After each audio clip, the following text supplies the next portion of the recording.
ओम शांति। 11/2/22 की वाणी है। मीठे बच्चे, माया की बीमारी से छूटने के लिए ज्ञान और योग का एप्पल रोज खाते रहो। प्रश्न, कर्मातीत अवस्था में जाने का पुरुषार्थ क्या है? उत्तर, ऐसा अभ्यास करो जो बुद्धि में सिवाय बाप के और कोई की याद ना रहे। अंत मति सो गति। जब ऐसी अवस्था हो जो बुद्धि में कोई भी याद ना रहे, तब सदा हर्षित भी रहेंगे और कर्मातीत अवस्था को भी पालेंगे। तुम्हारा पुरुषार्थ ही है आत्म अभिमानी बनने का। आत्मा आत्मा को देखे, आत्मा से बात करे तो खुशी होती रहेगी, स्थिति अचल हो जाएगी। गीत, तुम्ही हो माता पिता तुम्ही हो। ओम शांति। गायन तो यथार्थ है, क्योंकि सारी सृष्टि का रचयिता और फिर जिन द्वारा रचना करते हैं उसको ही कहा जाता है माता पिता। रचता कोई भी साकार व आकार को नहीं कहा जाता, रचता एक निराकार को ही कहा जाता है। अभी यह समझ तुम बच्चों को आई है, वह तो सिर्फ गाते हैं। भक्तों की बुद्धि में सिर्फ यही रहता कि बस भक्ति करनी है, परंतु किसकी भक्ति करनी है कुछ भी पता नहीं। भक्ति करनी चाहिए एक भगवान की, जिसे माता पिता कहते हैं, न कि सैकड़ों की। कहते हैं भगवान आकर भक्तों को भक्ति का फल देंगे।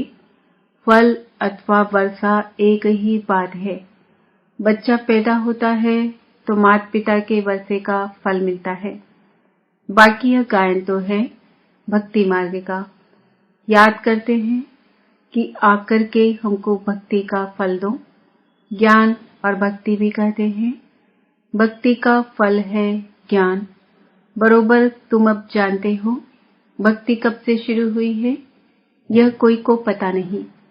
ज्ञान का समय है दिन, भक्ति का समय है रात। दिन और रात सो तो जरूर आधा आधा होगा। शास्त्रों में कल्प की आयु लंबी लिख दी है। ज्ञान को बहुत समय दे दिया है और भक्ति को थोड़ा समय दिया है। द्वापर कलयुग की आयु कम दिखाई है। यह रात और दिन का पूरा हिसाब तो ठहरा नहीं। कृष्ण पक्ष और शुक्ल पक्ष भी कहते हैं। शास्त्रों में यह अक्षर है। कहते हैं तुम लोग शास्त्रों को नहीं मानते हो, फिर शास्त्रों के अक्षर क्यों लेते हो? तो तुमको समझाना है, शास्त्रों का सार तो बाबा ही बताते हैं। फलाने शास्त्र में यह राइट नहीं है, यह राइट है। रेफरेंस तो जरूर देना पड़े। जैसे प्रदर्शनी में चित्र दिखाते हैं, हनुमान, गणेश, वामन अवतार आदि आदि। समझाने के लिए दिखाना तो पड़े ना। जो बातें रॉन्ग है वह वर्णन कर फिर राइट क्या है वह समझाते हैं। अब बाबा की महिमा गाते हैं, शिवाय नमः। फिर लिखा है त्वमेव माताश्च पिता त्वमेव। नाम तो देना पड़े ना। मनुष्यों को यह पता नहीं कि हमारा बाप कौन है। कहते भी हैं ओ गॉड फादर, बुद्धि उधर जाती है। मनुष्य प्रार्थना आदि करते हैं तो जानते हैं परमपिता परमात्मा परलोक में निवास करते हैं। ब्रह्मा विष्णु शंकर को याद करेंगे तो बुद्धि सूक्ष्म वतन में जाएगी। फर्स्ट, सेकंड, फिर थर्ड फ्लोर है। अब मुख्य बात है, बाप को भूले हैं। बाप आकर उलाहना देते हैं, तुमने हमारी कितनी ग्लानि की है। बाप जो सर्व को सद्गति देने वाला है, उनकी फिर सर्व ने बैठ ग्लानि की है। भगवान उवाच है ना, यदा यदा ही धर्मस्य ग्लानिर्भवति भारत।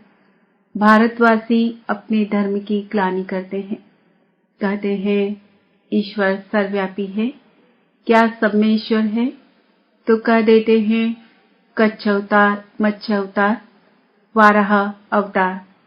बाप तो भारतवासी बच्चों को ही कहते हैं, क्योंकि बच्चे ही ग्लानि करते हैं। यह मुरब्बी बच्चा ब्रह्मा भी ग्लानि करता था। यह ग्लानि भी ड्रामा में नूंदी हुई थी। तब तो पाप आत्मा बनते हैं।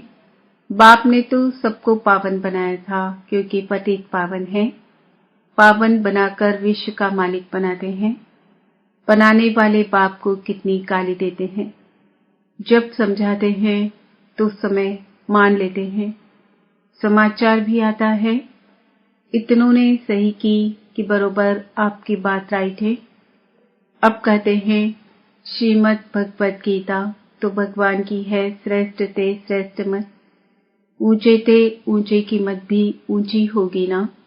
वह आकर पतित भ्रष्टाचारी को श्रेष्ठाचारी बनाते हैं तो पहले पहले एक का परिचय देना पड़ता है। तुम बच्चों में भी नंबरवार तो हैं ही।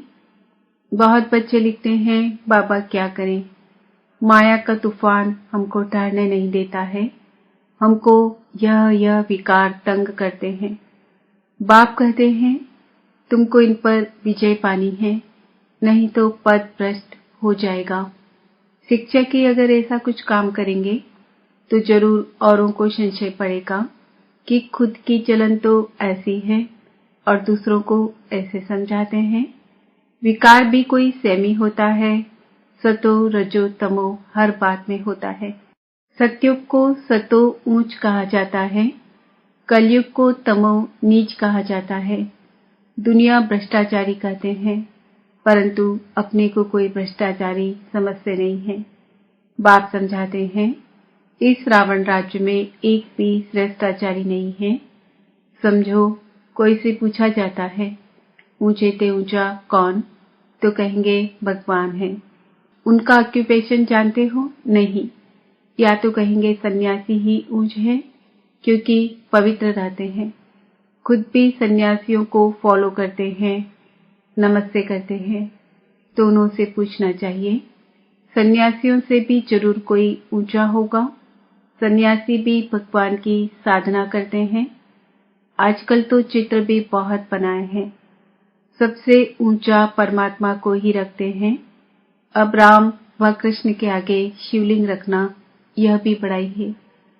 नहीं तो वह शिव की पूजा थोड़े ही करते हैं, वह तो खुद ही राज्य करते हैं। जब वह पतित बनते हैं तब पूजने लगते हैं। ऊंचे ते ऊंच निराकार परमात्मा को ही कहा जाता है।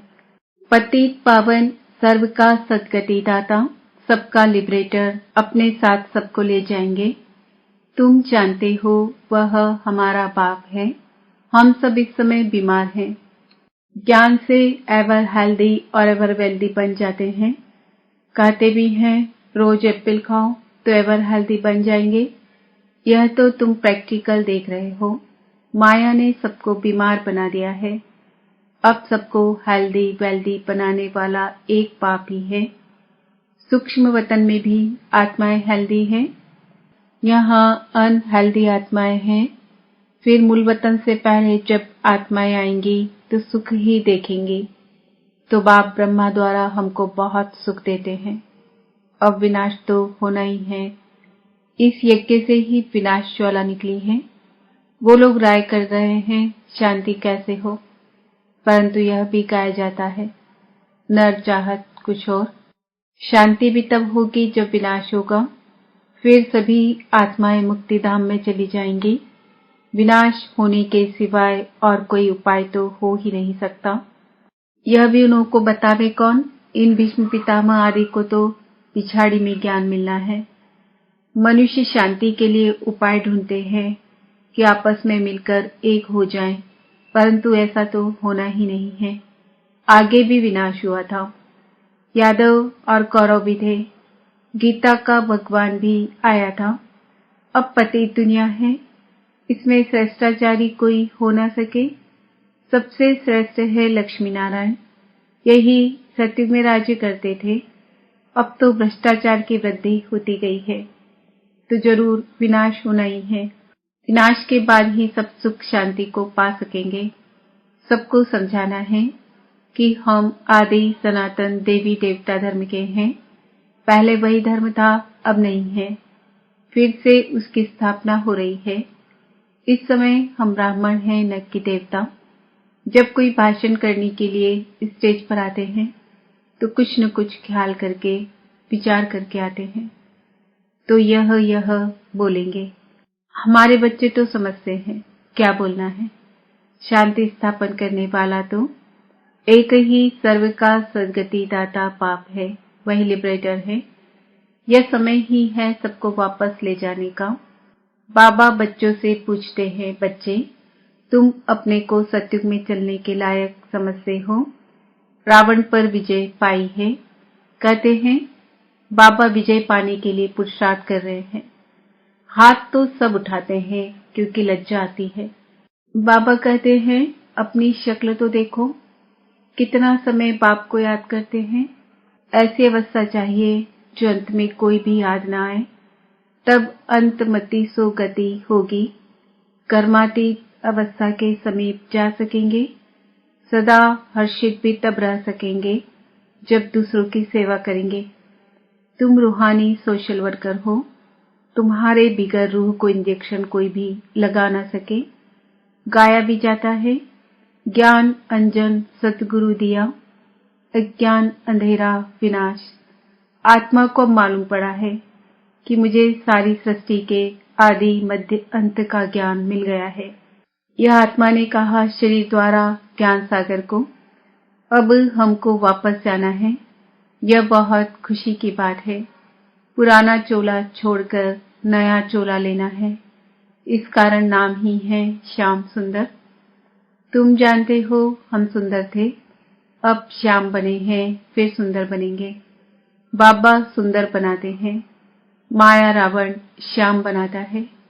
काम चिता पर बैठने से श्याम बन जाते हैं। यह बड़ी समझने की सहज बातें हैं।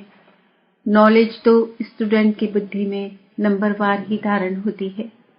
कोई तो बहुत डल हेड है। टीचर कहते हैं पढ़ने वाले बहुत डल हैं। देह अभिमान बहुत है। आत्माभिमानी रहे तो सदा हर्षित रहे। आत्मा आत्मा को देखे, अर्थात अपने भाई को देखकर खुश होती रहे। बाबा बच्चों को देख खुश होते हैं। बाबा कहते हैं बच्चे मैं आया हूँ तुमको माया से लिबरेट कर वापस साथ ले जाने।